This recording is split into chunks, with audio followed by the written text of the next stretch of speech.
আসসালামু আলাইকুম সুপ্রিয় শিক্ষার্থী, আমি আবির সায়েন্স ভিউ কোচিং সেন্টারের পক্ষ থেকে তোমাদের স্বাগতম। আজকে জীববিজ্ঞানের 12তম একটা অধ্যায় জীবের বংশগতি ও বিবর্তন যে অধ্যায়টা রয়েছে, এই অধ্যায়ে যে টপিক বা বিষয়বস্তুগুলো আছে ওইগুলো নিয়ে আলোচনা করার চেষ্টা করব। আজকে যে অধ্যায়টা তোমরা জানো যে একটু শেষের অধ্যায়, আর আমরা জানি যে শেষের অধ্যায়টা নর্মালি একটু বড় হয় বা শেষের অধ্যায়গুলো বড় হয়। কোয়েশ্চেন থাকতে পারে, স্যার যে প্রথম দিকের অধ্যায়গুলো কেন অনলাইনে দিতেছেন না? তোমরা জানো আমরা অর্ধবার্ষিক পরীক্ষার জন্য আমাদের সিলেবাসের মধ্যে 1 থেকে 6 পর্যন্ত যে অধ্যায়গুলো রয়েছে, এগুলো ক্লাস 9 এবং 10 বা যে অধ্যায় তোমাদের সিলেবাসে যে অধ্যায়গুলো রয়েছে প্রথম দিকে, এগুলো আমরা অলরেডি শেষ করে দিয়েছি। তো সেই ধারাবাহিকতায় আজকে শেষ থেকে কেন শুরু করলাম, চিন্তা করলাম যে তোমরা নতুন একটা কিছু যেন তোমরা আজকে শিখতে পারো। ঠিক আছে, সো আজকে যে বংশগতি ও বিবর্তনের যে টপিকগুলো রয়েছে, দেখো এই অধ্যায়টাকে প্রধানত দুইটা ভাগে ভাগ করা হয়, একটা হচ্ছে বংশগতি আর হচ্ছে বিবর্তন। বংশগতির টপিকগুলো তোমার বোর্ডের ডান সাইডে দেওয়া রয়েছে। বিবর্তনের যে অংশটুকু রয়েছে, এই বিবর্তনের অংশটুকু হচ্ছে বিভিন্ন বিজ্ঞানীর, আমরা জানি বিভিন্ন বিজ্ঞানীর যে মতবাদগুলো থেকে থাকে বিবর্তন সম্পর্কে আমাদের যে বিজ্ঞানীগুলো রয়েছে, বিজ্ঞানীর বিভিন্ন মতামত আমাদের দেওয়া আছে। সো এই জীবের বংশগতির ক্ষেত্রে আমাদের এই টপিকগুলা সিকুয়েন্টলি দেওয়া আছে। দেখো তো কি লেখা আছে, জীবের বংশগতি। যেহেতু অধ্যায়টার নামেই জীবের বংশগতি, তার মানে ডেফিনেটলি এখানে বংশগতি শব্দটা থাকবে। বংশগতি বা হেরিডিটি জিনিসটাকে, স্যার বংশগতি এর মানেটা হচ্ছে একটা পিতামাতার বৈশিষ্ট্য বংশানুক্রমে সন্তান সন্ততিতে স্থানান্তরিত হওয়ার যে প্রক্রিয়া, তাকে বংশগতি বলে। একদমই সিম্পল, যদি আরেকবার বলতে চাই, যে সুনির্দিষ্ট প্রক্রিয়ায় পিতামাতার মানে বৈশিষ্ট্যগুলা সন্তান সন্ততিতে স্থানান্তরিত হয়, ওই যে প্রক্রিয়াটা, ওই প্রক্রিয়াটাকে আমাদের কী বলে, বংশগতি বা হ্যারিডিটি। এখন বংশগতি বা হ্যারিডিটির যে মাধ্যম বা যে বাহকগুলো রয়েছে, এই বাহকগুলো কিন্তু ক্রোমোজোম ডিএনএ আর জিন।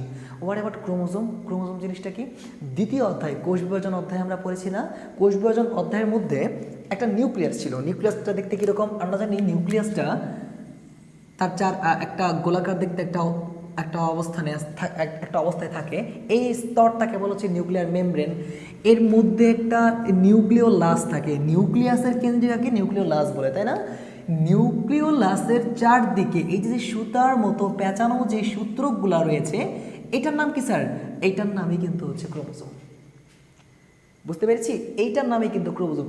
যদি ধরো ফর এক্সাম্পল আমরা জাস্ট এইটুক থেকে এইটুকু একটু জুম ইন করলাম, আমরা ইলেকট্রন মাইক্রোস্কোপের নিচে রেখা একটু জুম করলাম, জুম করলে কি দেখতে পাবো? এই যে এরকম মোটা হয়ে যাবে, এবং এইটার মধ্যে দিয়া আবার পেঁচানো এরকম নালিকা থাকবে, এরকম অংশ থাকবে। এটার কি বলে জানো?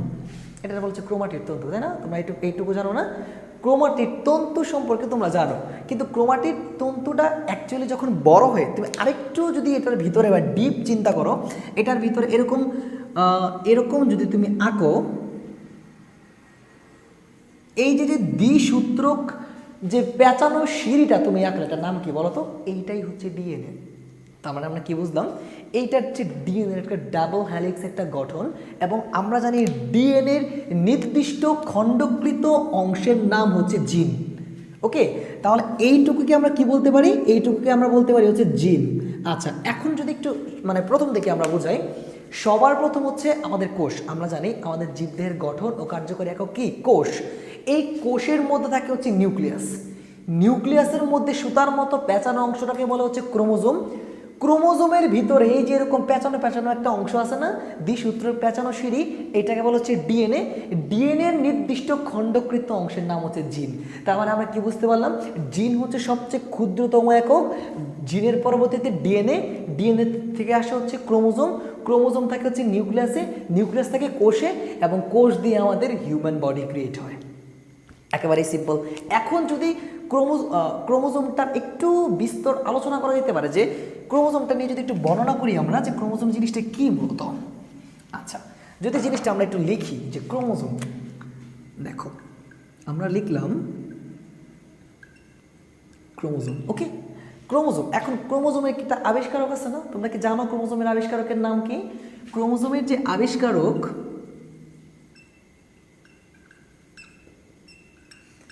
ওনার নাম হচ্ছে বিজ্ঞানী স্টার্চ বার্জার। বিজ্ঞানী কি?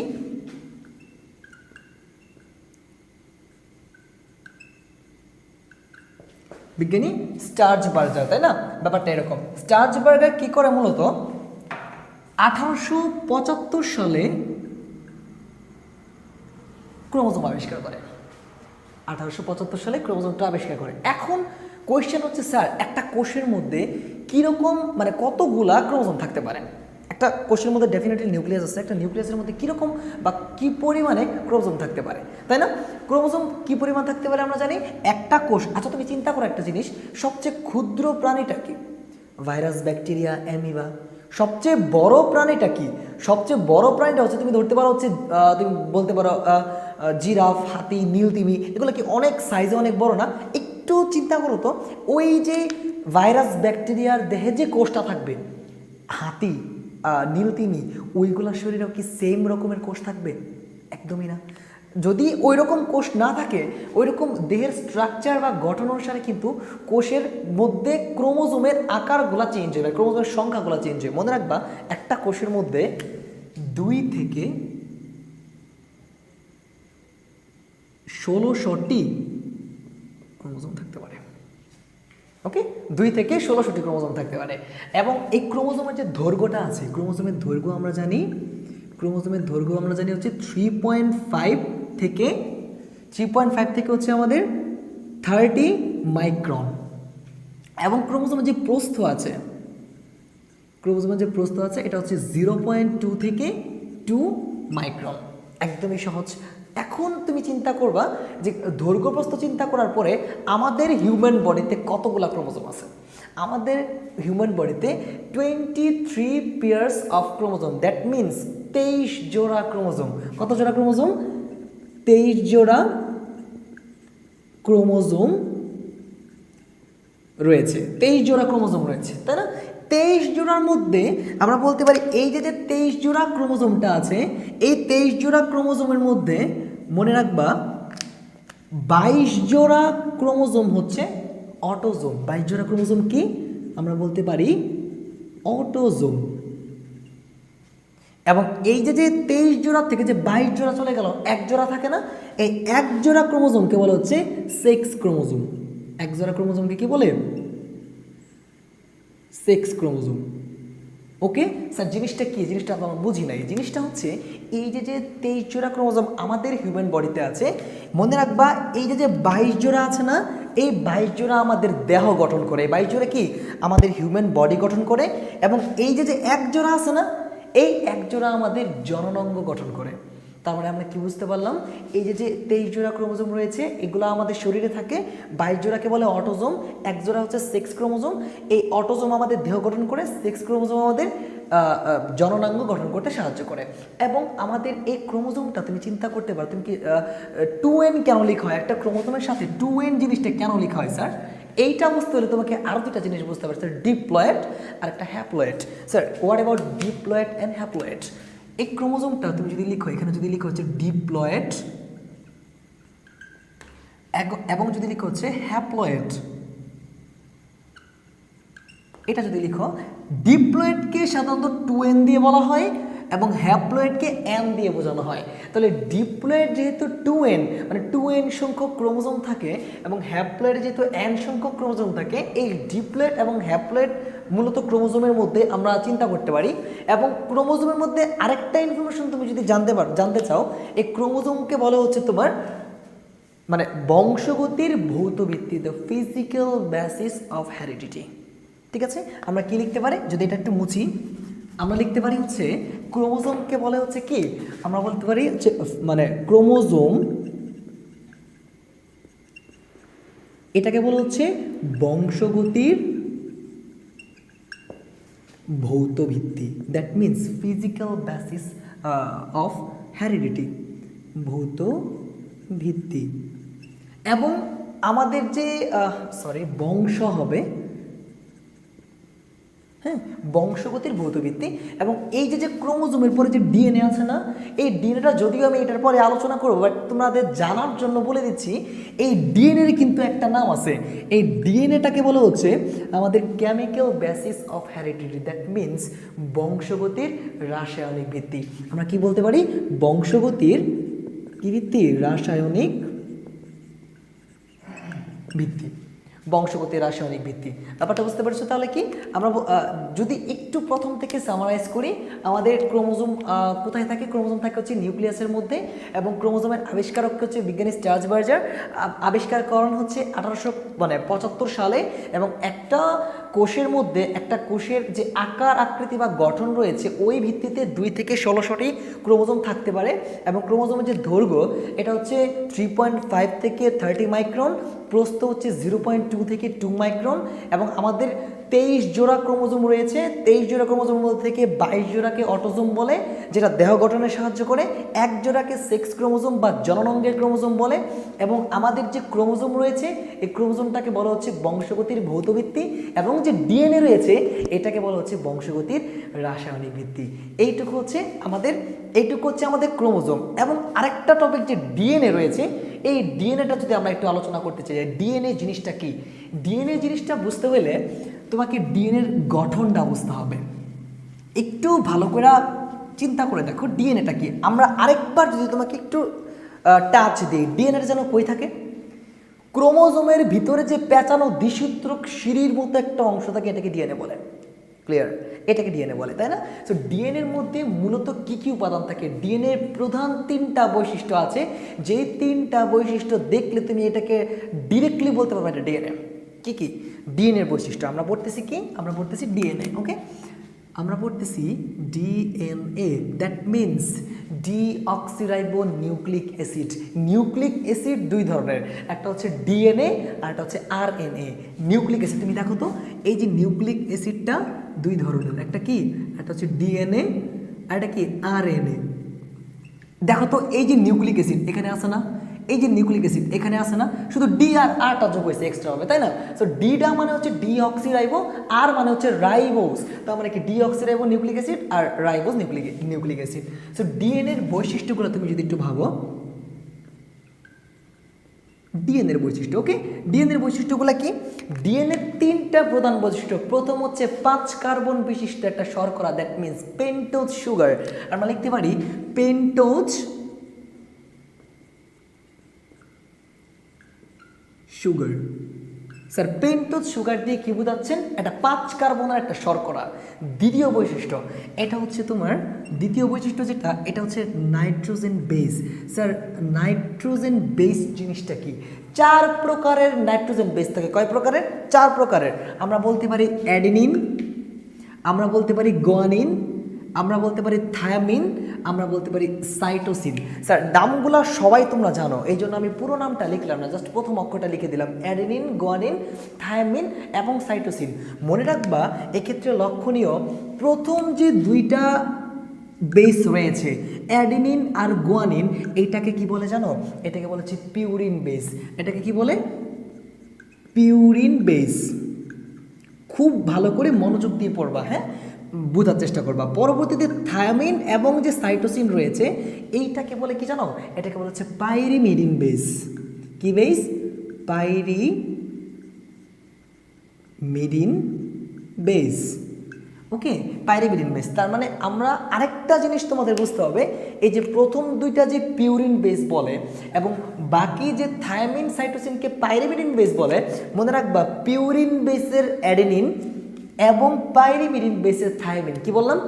পিউরিন বেসের অ্যাডেনিন এবং পাইরিমিডিন বেসের থায়ামিন একত্রে দ্বিবন্ধন গঠন করে। পিউরিন বেসের অ্যাডেনিন থায়ামিন একত্রে দ্বিবন্ধন গঠন করে। অ্যাগেন পিউরিন বেসের গুয়ানিন এবং পাইরিমিডিন বেসের সাইটোসিন একত্রে ত্রিবন্ধন গঠন করে। ব্যাপারগুলো কি একদমই সহজ না? একদমই সহজ। এই 2টাকে বলা হচ্ছে পিউরিন বেস, পাইরিমিডিন বেস। এইটা আর এইটা দ্বিবন্ধন, এইটা আর এইটা ত্রিবন্ধন। 3 নাম্বার যে বৈশিষ্ট্যটা একদম লাস্টে, এটা 2টা বৈশিষ্ট্য লিখলাম। অ্যান্ড 3 নাম্বার ফাইনাল যে বৈশিষ্ট্যটা রয়েছে, এটা হচ্ছে আমাদের একটা ইনঅর্গ্যানিক বা অজৈব ফসফেট দরকার।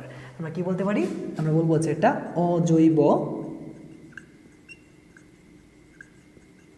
ফসফেট, একটা অজৈব ফসফেট, অথবা এটাকে আমরা বলতে পারি PO4 3-। আচ্ছা, এখন এই 3টা হচ্ছে আমাদের ডিএনএর বৈশিষ্ট্যগুলা। এখন কোয়েশ্চেন হচ্ছে, স্যার পেন্টোজ সুগারটা অ্যাকচুয়ালি দেখতে কীরকম? এই নাইট্রোজেন বেসগুলো যে অ্যাডেনিন, গুয়ানিন, থায়ামিন, সাইটোসিন লিখলেন, এগুলো অ্যাকচুয়ালি দেখতে কীরকম, তুমি যদি বুঝতে পারো তাহলে তুমি ডিএনএর মেন স্ট্রাকচারটা আঁকতে পারবা। আর আমরা জানি, তোমাদেরকে বারবার একটা কথাই বলি যে এই যে আমাদের যে সায়েন্সের যে বিষয়গুলো রয়েছে, ফিজিক্স, কেমিস্ট্রি, বায়োলজি, ম্যাথ, এই যে জিনিসগুলো মানে পদার্থ, রসায়ন, জীববিজ্ঞান, মনে রাখবা একটা জিনিস, পদার্থ বিজ্ঞান বা ফিজিক্স এটা ম্যাথ রিলেটেড, ঠিক আছে। কেমিস্ট্রি বিক্রিয়া রিলেটেড, এবং আমাদের যে বায়োলজি এটা কিন্তু চিত্র রিলেটেড। তো তুমি যদি খুব ভালো ড্রয়িং করতে পারো, দেখবা যে তুমি বায়োলজিতে খুব ভালো আনসার করতে পারতেছো। কারণ আমরা জানি 8টা সৃজনশীলের মধ্যে থেকে কিন্তু তোমাকে 5টা সৃজনশীল আনসার করতে হবে। মনে রাখবা এই 8টা সৃজনশীলের মধ্যে কিন্তু 6টা কমপক্ষে তোমার চিত্র রিলেটেড কোয়েশ্চেন হবে, এবং 2টা কোয়েশ্চেন হবে হচ্ছে তোমার বর্ণনামূলক কোয়েশ্চেন। ওই যে উদ্দীপক আসে, বিভিন্ন স্টোরি দেওয়া থাকে, ওই যে আমরা যে বাংলাতে অথবা বিশ্ব পরিচয়ে যে বিভিন্ন স্টোরি উদ্দীপকে দেখে দেখে যে লিখি না, ওই টাইপের। তুমি খুব ভালো করে বুঝো। তুমি বড় ঘ নাম্বারে ধরো 2-3 পেজে তুমি ধরো লিখলা, 3 পেজে লিখলা, এখানে কিন্তু তোমার নাম্বার কাটার অপশন আছে। স্যার কিন্তু চাইলেই তোমাকে 4 থেকে 3 দিতে পারে, অথবা 3 থেকে 2 দিতে পারে। তুমি চিন্তা করো, তুমি যদি চিত্র রিলেটেড একটা কোয়েশ্চেন দাও এবং ওটা যদি প্রশ্নের মধ্যে চায়, একটা টিচার কিন্তু সহজে তোমার নাম্বার কাটতে পারবে না, তাই না? আমরা টিচারকে নাম্বার কাটার অপশনটাই দিব না। আমি কিন্তু ক্লাসে বারবার একটা কথাই বলি, কি বলি? স্যার চিত্র রিলেটেড কোয়েশ্চেনগুলো আমরা আনসার করার ট্রাই করব। ওকে, ব্যাক টু দ্য স্টাডিজ। কই ছিলাম আমরা? আমরা ছিলাম কোনটা দেখতে কীরকম। দেখো, মুছে দিলাম। হ্যাঁ, যদি তুমি এর সাথে খাতাগুলা নিয়ে বসো তাহলে সুবিধাটা কি, তুমি এখান থেকে শিখতে পারে যাবা, ঠিক আছে?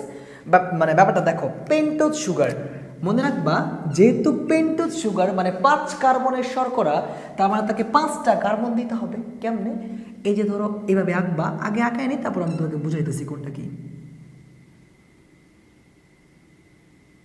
আচ্ছা, মনে রাখবা প্রত্যেকটা কর্নার একটা একটা কার্বন। তুমি দেখো, এই যে এখানে একটা কর্নার আছে, এখানে একটা, এখানে একটা, এই যে এখানে একটা, এবং ওই যে উপরে আরেকটা। তার মানে আমরা বলতে পারি এটা 1 নাম্বার কার্বন, এটা 2 নাম্বার, এটা 3 নাম্বার, 4 এবং 5 পেন্টোজ সুগার আমরা পাই গেলাম 5 কার্বনের একটা শর্করা। একদমই সহজ। পরবর্তীতে nitrogen base, what about adenine? মনে রাখবা অ্যাডেনিন দেখতে এরকম, অ্যাডেনিনের কথা বলতেছি, দেখতে এরকম। পরবর্তীতে তুমি লিখবা হচ্ছে গোয়ানিন দেখতে ডির মতো, লাইক ডি, এই যে ডি। পরবর্তীতে থায়ামিন দেখতে এই যে এরকম। এবং লাস্ট হচ্ছে সাইটোসিন দেখতে সির মতো, লাইক সি। ঠিক আছে, একটু ভালো করে চিন্তা করো। এই যে অ্যাডেনিন, ধরো আমি একটা মানুষের সাথে হ্যান্ডশেক করতে গেলাম, তাহলে আমার ডান হাতটা কি তার ওই পাশে থাকবে না, তার বাম পাশে থাকবে না। তাহলে আমি যদি ডান হাতের দ্বারা ডান হাতের সাথে হ্যান্ডশেক করতে চাই, তাহলে কিন্তু হ্যান্ডশেকটা হবে। আর নয়তো কিন্তু এই যে আমাদের এমনি হ্যান্ডশেক করতে হবে। যদি ওর আর আমার ডান পাশে তো ওর বাম হাত, তাহলে এমনি হ্যান্ডশেক হবে না। তোমাদের ক্লাসে এটা আমি বলি, একটু ভালো করে দেখো এই অ্যাডেনিনের সাথে এই 3টার কোনটার মিল যায় বলো তো? তুমি চিন্তা করো, তুমি যদি সাইটোসিন লিখো, সাইটোসিনটাকে যে এরকম হয়ে যাবে না, সাইটোসিনটাকে উল্টায় দাও, এরকম হয়ে যাবে না, মিলবে? মিলতেছে না। তুমি যদি গোয়ানিনের কথা চিন্তা করো, গোয়ানিনটা ডির মতো, দেখো তো মিললো কি না? মিললো? একদমই মিললো না।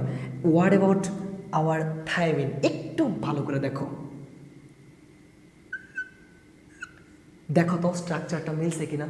তার মানে ওই যে একটু আগে বলছিলাম যে পিউরিন বেসের অ্যাডেনিন এবং পাইরিমিডিন বেসের যে থায়ামিন, এই 2টা যে দ্বিবন্ধন গঠন করে, দেখছো এই 2টার যে মিল পাওয়া গেছে। এবং তুমি চিন্তা করো তো, যেহেতু অ্যাডেনিনের সাথে থায়ামিন চলে গেছে, এই 2টা শেষ, তার মানে গোয়ানিন আর সাইটোসিন বাকি না।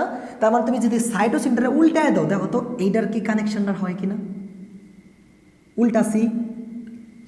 কত সহজ না দেখতে এরকম। এখন কিন্তু আমরা বুঝতে পেরে গেছি যে একটা বেসগুলা, আমাদের নাইট্রোজেন বেসগুলো দেখতে কীরকম এবং আমাদের পেন্টোজ সুগারগুলো দেখতে কীরকম। এখন আমরা আমাদের ডিএনএ স্ট্রাকচারটা আঁকায় ফেললেই আমাদের ডিএনএ টপিকটা শেষ। দেখা, এখন যদি আমরা নর্মালি ডিএনএটা আঁকাইতে চাই, 5টা পেন্টোজ সুগার, যেহেতু পেন্টোজ সুগার মানে 5 কার্বনের একটা শর্করা বলছে, এখানে 5টা সুগার রাখলে তোমার সব থেকে ভালো হবে। তুমি এখানে 5টা সুগার রাখো তো। এই দেখো, এই যে 1টা, 2টা, এই যে 3টা, 4টা, এবং এই আমাদের 5টা। ব্যাপারটা বোঝা গেল? এই যে এই মোট 5টা পেন্টোজ সুগার, ব্যাপারটা এরকম। এখন মানে ঠিক এই পেন্টোজ সুগারের যে 5টা আঁকলা, তার ঠিক বিপরীতে উল্টা আরও 5টা আঁকো না। উল্টায় 5টা আঁকলে কীরকম হয়? তার মানে এইটা উল্টায় দিবা, কীরকম হবে? এরকম হবে দেখতে। একটু ওই পাশে আঁকতে হবে, কারণ মাঝখানে একটু জায়গা খালি রাখতে হবে, নাহলে আমাদের বেসগুলো আঁকানো যাবে না। এই যে যদি আমরা এরকম করে আঁকি, একটা, যদি আমারটা একটু বাঁকা হইতেছে তোমরা একটু বুঝে নিও। 2টা মেইন উদ্দেশ্য হচ্ছে এই যে এই কর্নারটা আর এই কর্নারটা সমান হয় কিনা, মোটামুটি সমান হয় কিনা। কারণ স্যাররা তো তোমার যে স্কেল চালানে মেপে দেখবে না, জাস্ট চোখের একটা আঙ্কিকে যেন এই জিনিসটা সমান হয়। হ্যাঁ, পরবর্তীতে আমাদের এই যে 2টা, আমাদের হচ্ছে এই যে 3টা, এটা আমাদের 4 number, and that is our number 5. বুঝতে পেরেছি আমরা? এই 5টা করে আমরা 10টা পেন্টোজ সুগার আঁকায় দিলাম। এখন তুমি চলে আসো ওই যে নাইট্রোজেন বেসগুলো আমরা আঁকছিলাম, অ্যাডেনিনটা তুমি একটু লিখে দাও।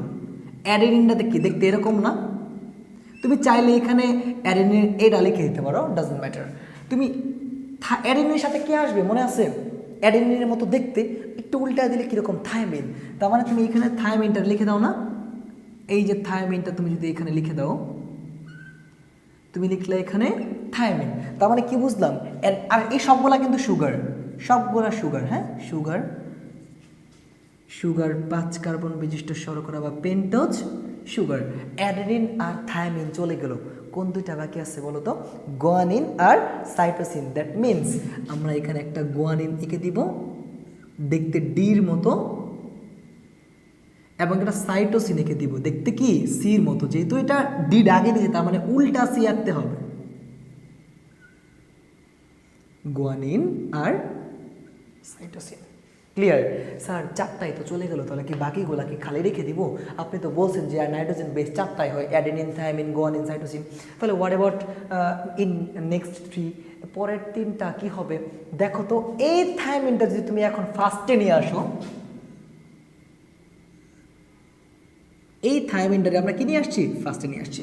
তার মানে ডেফিনেটলি থাইমিনের সাথে তো আমরা জানি অ্যাডেনিন যাবে, তাই না? থাইমিনের সাথে আমরা কি জানি? এই যে অ্যাডেনিন যাবে। একদমই সহজ, একেবারেই সহজ। তুমি জাস্ট একটু কনসেন্ট্রেট করার চেষ্টা করো। পরবর্তীতে এখন সাইটোসিনটা তুমি আগে নিয়ে আসো। তার মানে এখন তোমার সোজা সি হবে, যেভাবে আমরা সি লিখি। এই যে সি লিখলাম, হ্যাঁ। এবং সাইটোসিনের সাথে আমরা জানি যে কে যাবে? আমাদের গুয়ানিন যাবে। আমরা লিখতে পারি সি, আমরা লিখতে পারি জি। এখন 4টাই শেষ না? এখন আবার প্রথম থেকে শুরু হবে। এটা কিন্তু যে 5টাই এরকম না, এটা নিচে অনেকগুলা শিকল রয়ে গেছে। জাস্ট যেহেতু পেন্টোজ সুগারের কথা আমরা বলেছি, এই জন্য 5টা আমরা জাস্ট একে দেখাই দিলাম। এখন আবার প্রথমটা নিয়ে আসো। প্রথমে কে ছিল আমাদের? অ্যাডেনিন, সরি,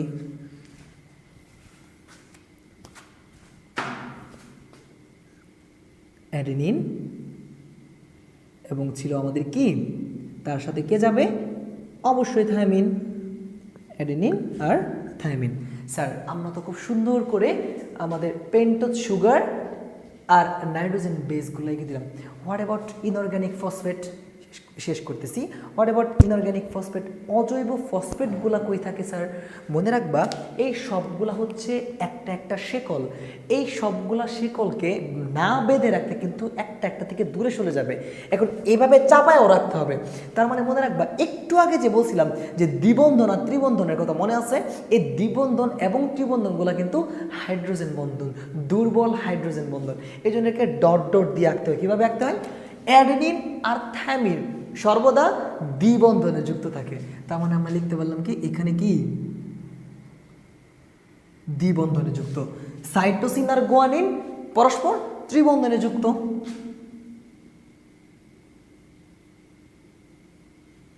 বুঝতে পারলাম?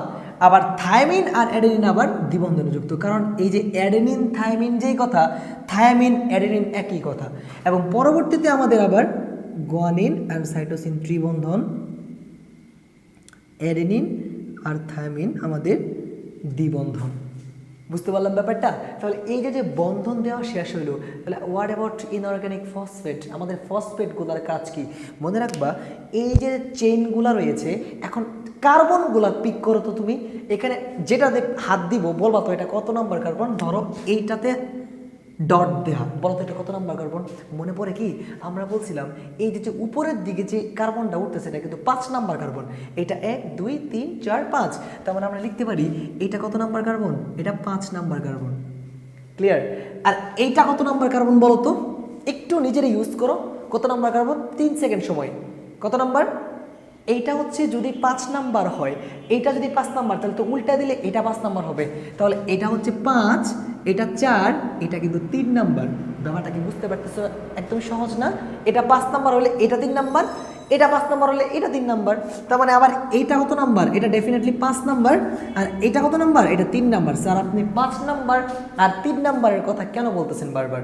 মনে রাখবা আমাদের যে চেইনগুলো রয়েছে এই চেইনগুলো কানেক্ট করার জন্য 5 নাম্বার আর 3 নাম্বার কার্বন শিকলে একটা কইরা ইনঅর্গানিক ফসফেট বা অজৈব ফসফেট দ্বারা যুক্ত থাকে। কিভাবে?